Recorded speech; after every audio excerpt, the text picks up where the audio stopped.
Hi, Justin. How are you? I'm good. How are you doing? Very good, thank you. We are starting a series with everybody of 3 videos about 3 defining moments within your life, and this is your first episode. So I'm passing it over to you, my friend. Yes. Um, so things in my life pretty much changed uh, when my parents divorced. Um, Man, that was a gut-wrenching experience because, man, the world seemed like it was heaven in the beginning. We went places. We laughed as a family. We had picnics. We went to family events. We sat in the living room and watched the TV together, all of the TV Mm. shows and everything. And then, just like that, it was gone. Um, So was it a and so, shock to that, you? yeah, because as you know, your parents don't ever tell you anything. They just give you that, it's not about you, we both love you and all that stuff. And Mm. so, when you ask questions, they say that's grown folks stuff. Um, and so it was a shock. Mm. Um, I can't say that I didn't see it coming because there were certain things that I noticed that was happening at nighttime. Right. And I was actually there the moment that, there was domestic violence in our house. I saw that moment. That must And have that was been the last very time. upsetting. Yeah, it was because, And I how was old were always you, taught. Justin? At that time, I was about 10, 11. Okay. And so, I was always taught, to protect my mother and sisters and stuff.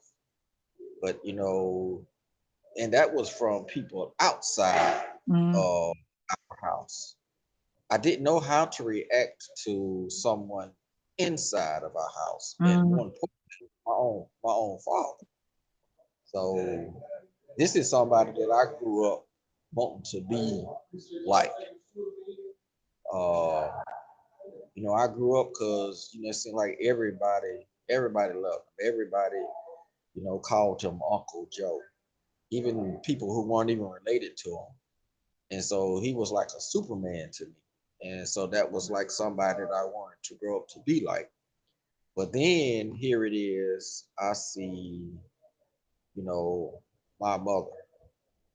I see the tears, I see the crying, I see the after effects of being hit, Mm.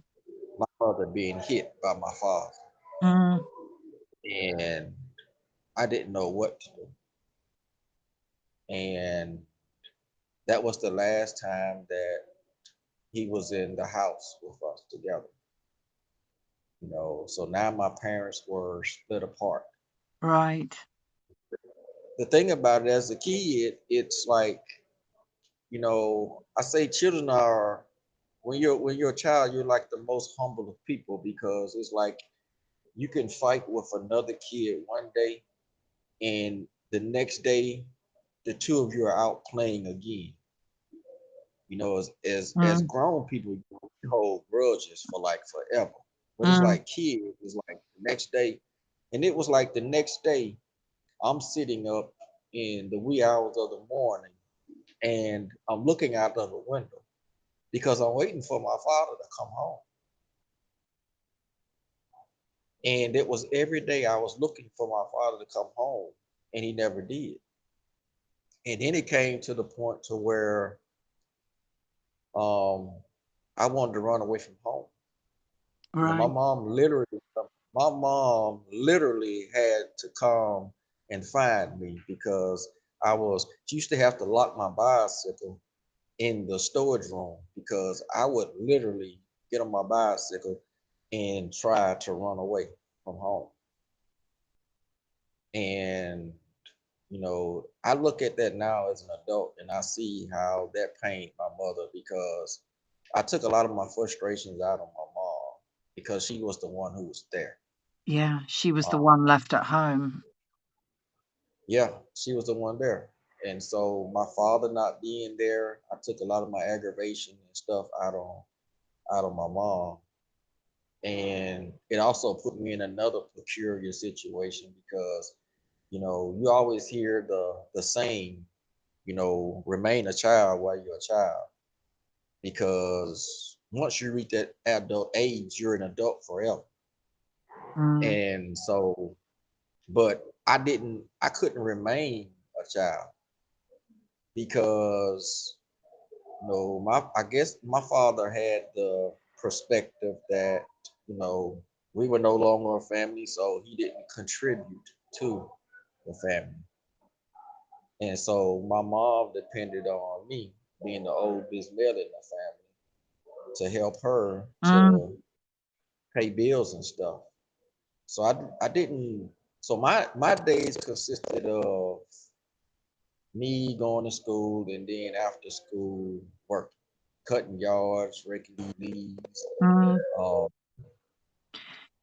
all Can I type of. ask you, Justin, did you feel angry about that? Did you begrudge that? Because I would imagine most of your friends were going home after school and playing and messing about. Yeah, I was because everybody was having fun doing what they wanted to do. They still had their parents that were buying their school clothes and shoes and all of Mm, the knickknacks and padded wax and stuff that they needed. And it was like, okay, now I have to grind for just the simple things that I needed. And it's hard, man, when you know everybody else has and you don't mm, have. It's hard because you go to school and people are always talking, especially when they see you have so much at one point in time in your life, and then all of a sudden now you I'm getting I'm getting hand me downs from my mm, oldest sister. mm. You know, yeah. So it's like it was different. It was A a tough time yeah. in your I life. mean, yeah, it was. And I said that kind of well, I always had choices, and a lot of times I made the wrong choices when you're in that situation because you want to have stuff, Mm, and so it's like you're not making enough money um, to get the things that you want, and so it becomes it's yeah, I got in um, a lot of trouble, and so I'm doing my video, don't and so worry. I got into a lot of trouble, And when you and say you got into a lot of trouble, was that sort of petty issues in the community that were dealt with, perhaps? And I'm literally guessing here with shopkeepers and your mother, or was it maybe law enforcement? So quantify that for me. yeah, I got busted for stealing stuff out of grocery stores. Right. Busted. Oh, I literally went into a store with an old pair of shoes and traded them out and walked out the store and the lady saw me and I had to work it off and pay Right. for the shoes. Actually, isn't that a So really good sort of lesson, isn't it? Learning that way. If you have to work, work for your sort of your release from Yeah. guilt from doing something wrong. Well, one of the things that I always tell people is I'm not ashamed of the bumps and bruises in life that I had to go through that Mm, oh, that polished me and that shaped me to be the man that I am now. mm, Because life itself is a learning process, mm, and you learn along the way. mm, Um, like I said, I knew right from wrong. My parents always taught me right from wrong. But it was like with my mom going to nursing school and my dad not being there, it was mm. like there's a lot of freedom to roam around and to get into trouble. Yeah, yeah. And And so that is freedom for kids is always a nightmare. I always used to think that if you keep, when you have young kids, if you keep them busy, it keeps a lot of the nonsense at bay. yes. And so I got into some trouble.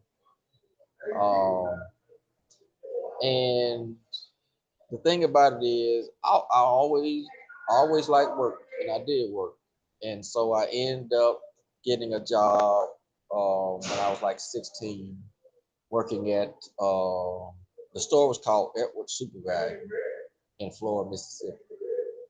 And so, I was making money. I was buying my own school clothes. I was helping my mom pay bills and stuff.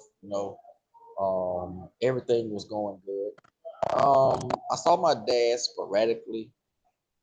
I think I was in my senior year of high school. Mm, Dad showed up, and he gave my brother, gave my sister some money, and my mom asked us for some money, and I felt like I shouldn't have to give her any because I was already paying bills. I'd already just given her some money, and so we got into an argument, and you know, she told me that you know, if I didn't like how she ran her household, to get out, and so I did.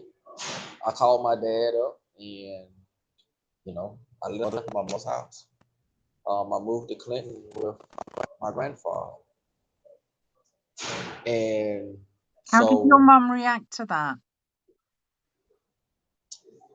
um, really didn't know because, I was in a whole nother city, so I really didn't talk to her. Mm, But, I came down like during the summer and I saw my mom. I did. Um, I mean, we still had a mother-son relationship. mm, It was, um, I mean, she felt how she felt about the situation. I felt like how I felt about the situation. mm, I felt like I shouldn't have been put in that situation in the first place. I felt like it was my father's responsibility to help in the household, and my job as a kid was to be a teenager. Was to be a teenager. I felt like that wasn't my responsibility. mm, Um, And the thing happened to where I ended up going to Clinton High School and going to Clinton High School. It was like my my father in the middle of school. We talked about going to Miami, but we were going to wait until after the Christmas holidays. right. So, like during the Christmas holidays, me transferring to a school out in Miami, moving to Miami. And I get up for school one day and I'm walking to the bus stop. And my great aunt Nook was like, she called me over to her house. And so I go over there and she gave me some money, and I was like, "What's this for?" She's like, "Well, your dad told me to give you that." I had to pay like $1.10 for lunch. She gave me like $5.50, so that was for my lunch for the week. For the week, yeah. And yeah, so I'm like, why, dad? She like, oh, you don't know? And I'm like, know what? And she was like, your dad's gone. And I mean, what you mean my dad gone? It's like, yeah, he drove back to Miami this morning. Oh, wow. I was like, wow. Mm. And he hadn't made contact with you, This obviously. is this is in November before Thanksgiving. He just up and left. Mm. Didn't tell me anything. Just Why, up and left. why do you think he did that, Justin?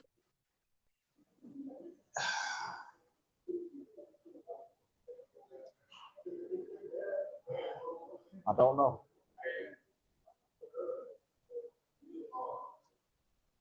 Did From you that ever day that he confront left, him? I didn't see my father again for that was November of 1991. Mm. Didn't see my father again until March of 1994 when I was on this capital murder charge. Wow. I hadn't seen him or spoke to him in almost 3 years. Mm.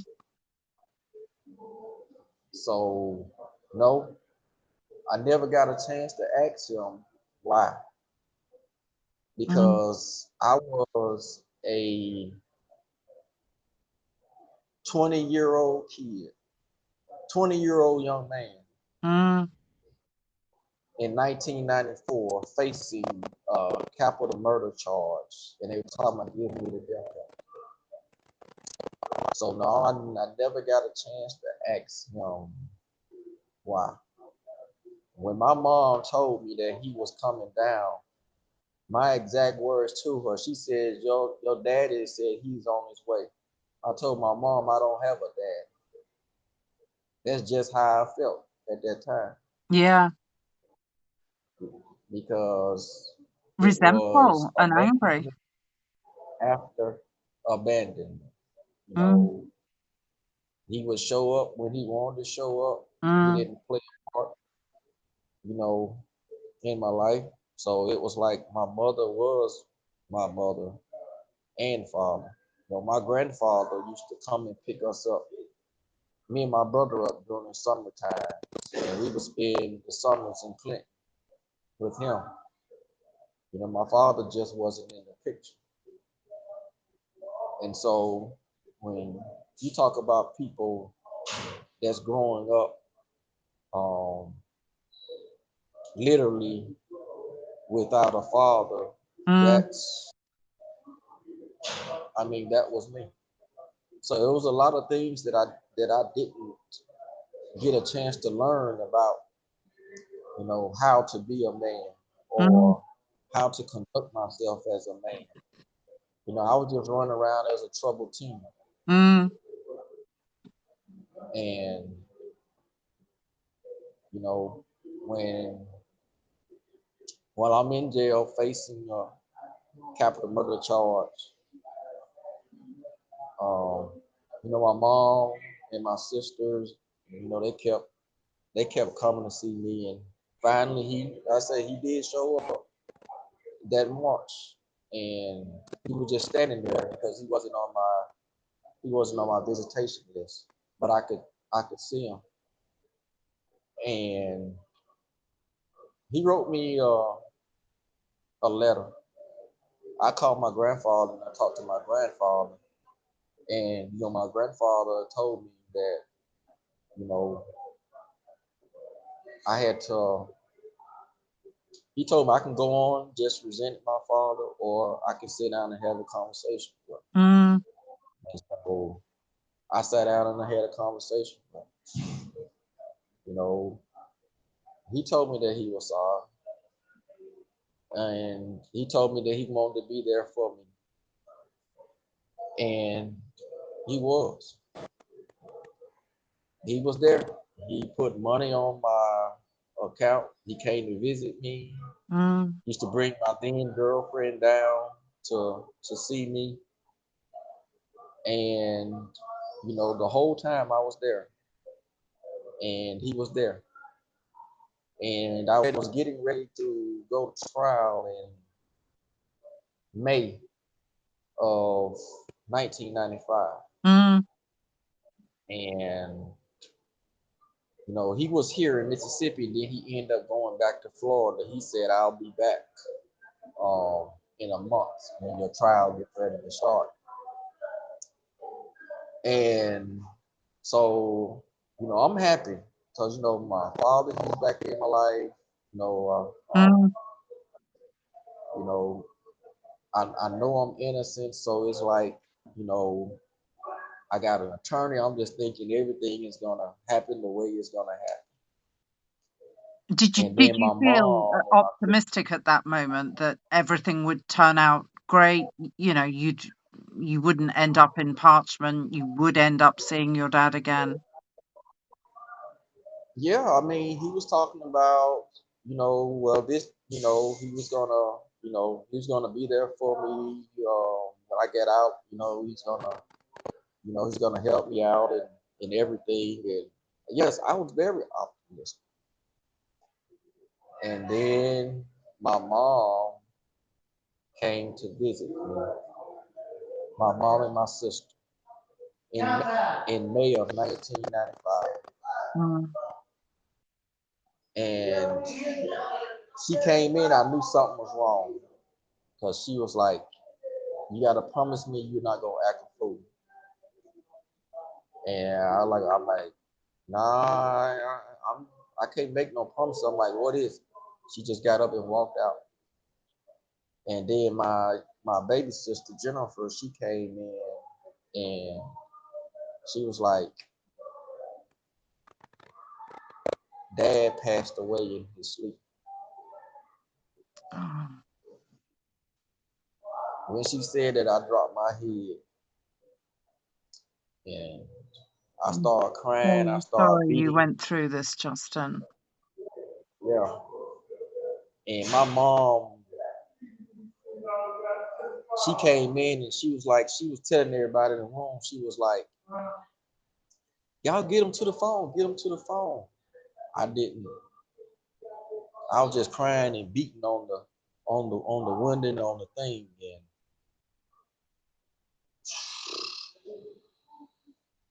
man, for the next 3 days, I didn't do nothing but sleep. I didn't eat. I didn't do anything but sleep, Mm. sleep. Because I mean, finally, that was trauma for you right there, wasn't it? And literally just before your trial as well. yes, 2 weeks before my trial, 2 weeks. Did they know what I'm had like, caused your finally, father's death, Justin? Did they find out at autopsy? um, I think they said he had a stroke or a heart attack or something in Mm, his sleep. mm. I believe it was, yeah, it was either a stroke or a heart attack, something like that. Uh, but I mean, it was, man, my father passed away. Then 2 weeks later, they find me guilty and give me the death sentence. And so I leave a world, the only world that I knew, you know, and it's like all of a sudden now I'm headed to prison. I'm headed to prison to die because I've been sentenced to death by lethal injection.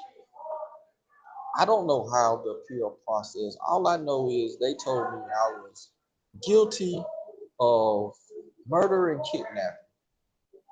and then I'm sentenced to death. I'm I'm 21 years old now.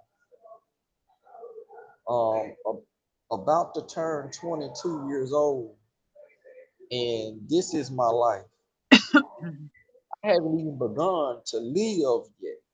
mm, Haven't even begun to live yet. mm, And now here it is. I'm 52 years old, and I'm still here. It seems like my whole life I've been fighting. mm, mm. Your life has been so tainted, with sorrow and trauma, and you clearly were unable to attend your father's funeral even, which Nope. must have made you feel absolutely desolate not to even have the sort of the formal closure of Yeah, a funeral. yeah, I I can can't imagine remember. what that must have been like for you. I can remember asking my attorney called the sheriff's department, and they asked, and you know they were never even given an answer. They didn't even respond to the request. Mm, They didn't. I mean, hey, yeah. I mean, So yeah, it's unthinkable, isn't it? It's horrendous. It's horrendous.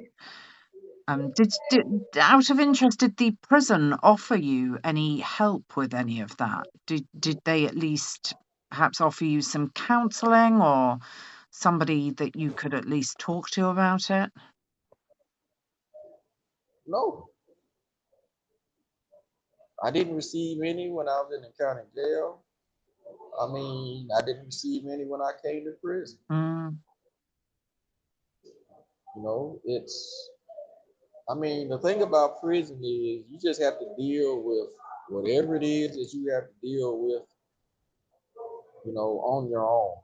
Because, you know, in here, I mean, they offer to give you medication or something mm, if you have any type of, you know, mental or psychiatric problems. But mm.